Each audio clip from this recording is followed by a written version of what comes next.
Watching Tiger Woods swing pain-free at his event in late November, KUSI started a countdown clock in the sports department on when Peter Ripa would be announcing Tiger's place in the Farmers Insurance Open. The seven-time winner at Torrey Pines announcing the first two stops of his latest comeback tour. Later this month, he'll debut at Torrey Pines, so our countdown clock was right at 36, if you had that. And then 3 weeks later, he'll tee it up at Rivera. This scheduling far more reasonable than for a 42-year-old golfer with a surgically repaired body. A year ago, Tiger announced a comeback scheduled for like four events in 5 weeks, and it turned out he didn't survive the second stop in Dubai. Tiger's Golf Channel spokesman, Nota Begay, adding this. Very logical place for him to start. He has had a lot of success there going all the way back to 1991. Won his first Farmers in 99. 1991, though, he won the World Junior Championships there, Optimist Junior World it used to be called. So great memories there, and not just look at him coming back, but let's see how his form develops, if he's able to knock off a win prior to the Masters, because if he does, then I think it bodes well for him to contend in this year's major championships.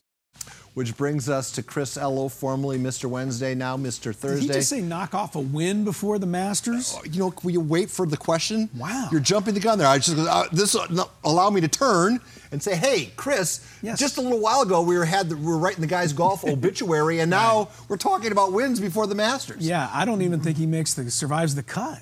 I'd be surprised. I mean, to me, that'd be a great achievement to come out of the situation that he's been in. I know he's swinging pain-free and he's playing pretty well and he's Tiger Woods. But a lot has happened in the time. A lot has happened. I would be surprised if he makes the cut here. I think by Saturday, a whole bunch of people are coming out and they're still following Phil Mickelson around. Do you think Mr. Ripa's spending his attendance bonus? Because it's pretty well documented that Tiger's in the field. This is proof that we can't turn away from a crash scene, an accident. I mean, this is what Tiger Woods' career has become, unfortunately. It's become a tragedy after the greatness became one of the greatest falls in the history of sports.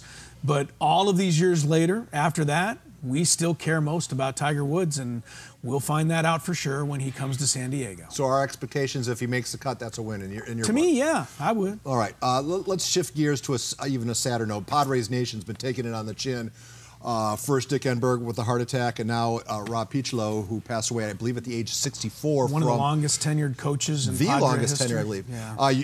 You're around Petco Park and around the Padres a lot more than I am. Do you have a Peaches story? Well, I don't have a Pichlow story. I remember him, obviously. I remember him coming up as a shortstop with the Oakland A's. And, just being around the Padres organization as long as he would, these stories are they're coming around too often now. And I think you mentioned in the past, we're getting to be that age where guys of our era are starting to weddings are turning into funerals as far as what you get together for. Our best wishes and prayers to his family. I believe he's had a couple kids. And the Aztecs 2-1. You came within a whisker the last time we were together of predicting the win over Gonzaga. I know. Tried to push you over, but you wouldn't go. And so disappointed that I was happy they beat Gonzaga, but I was so mad that I didn't pick them to beat Gonzaga.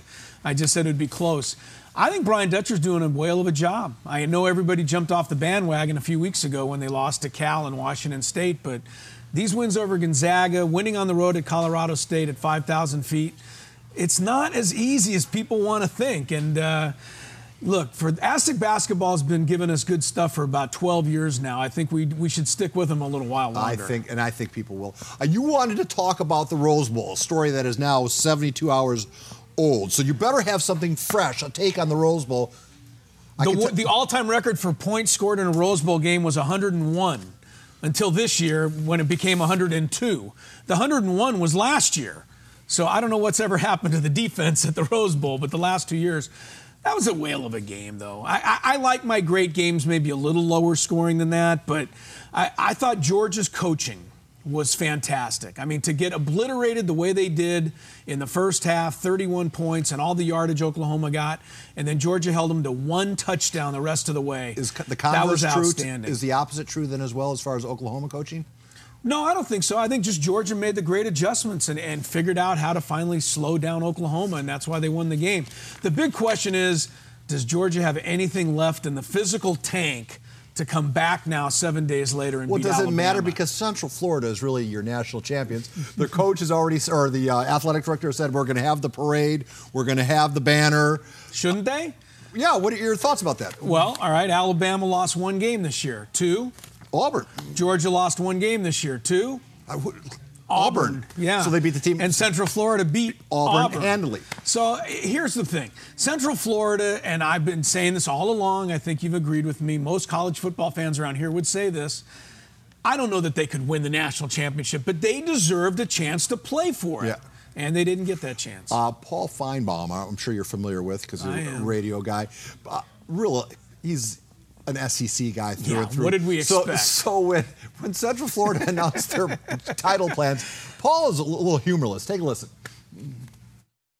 There, quite frankly, is no reason for UCF to claim a national championship. If they want to have a parade and celebrate an undefeated season and a conference championship and a bowl championship, then I'm all for it. But in this case, UCF has taken this to extremes. They have taken this too far. It's quite frankly getting embarrassing.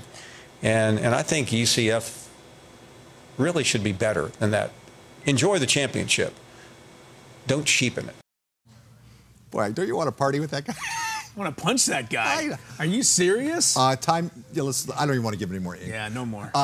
Let's unveil the Chris Ello NFL playoff predictive formula. You wanted to start with the Rams and Falcons. Tell us who's going to win the game and why. All right, here's how my formula works. It's very simple. You look at the 2 teams in an NFL playoff game, and you pick the team that has the experienced playoff quarterback to beat the team that has a playoff quarterback in his first postseason game. So in this case, it's Atlanta to upset the Rams because Matt Ryan's been there many times. Jared Goff, his first postseason game. All right, so then moving to the AFC side of the fence, it's Smith of the Chiefs and Mariota of the Titans. So I'm guessing you're going with KC. Go with the Chiefs. Go with the Chiefs. Yeah, Alex Smith's been even there, though he has that. a sketchy playoff record. A little bit, but it took him a while to win some games. He's got a couple of playoff wins. Mariota, anybody playing in their first playoff game, 9 times out of 10, that quarterback does not play that well. So, I think Kansas City's a better team than Tennessee anyway.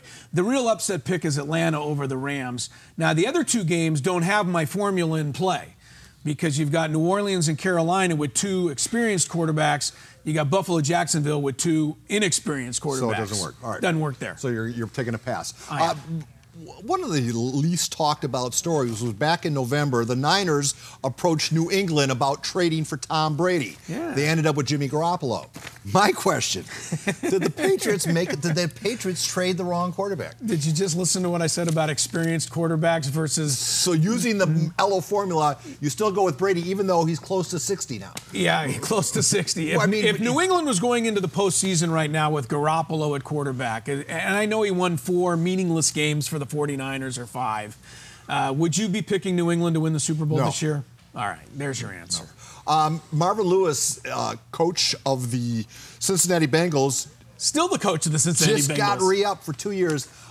Does that make the McAdoos of the world and all the other guys who get canned after 2 years, they have to be jealous. Why can't they have the Cincinnati gig? Why can't they have the same? He has won no playoff games, right? 0 in his career. You know what? Another part of this story was the fact that it was reported widely that they had it all wrong. He was gone. I would like to see some of these journalists held accountable for these. You know, I mean, you can just say whatever you want. When you're completely wrong, everybody forgets about it. I mean, everyone had Marvin Lewis canned, and they were way off. I believe all the big name guys, Adam Schefter and all those. Yeah, where are those guys now? I like Marvin Lewis, by the way. He came on my radio show one year, 6 weeks in a row, during the Baltimore Ravens' run to their first Super Bowl title when he was defensive coordinator. You were a good luck charm. He said I was his good luck charm, so he kept coming on the show. So I've always liked Marvin Lewis. Too bad, as a head coach, he's never had Ray Lewis.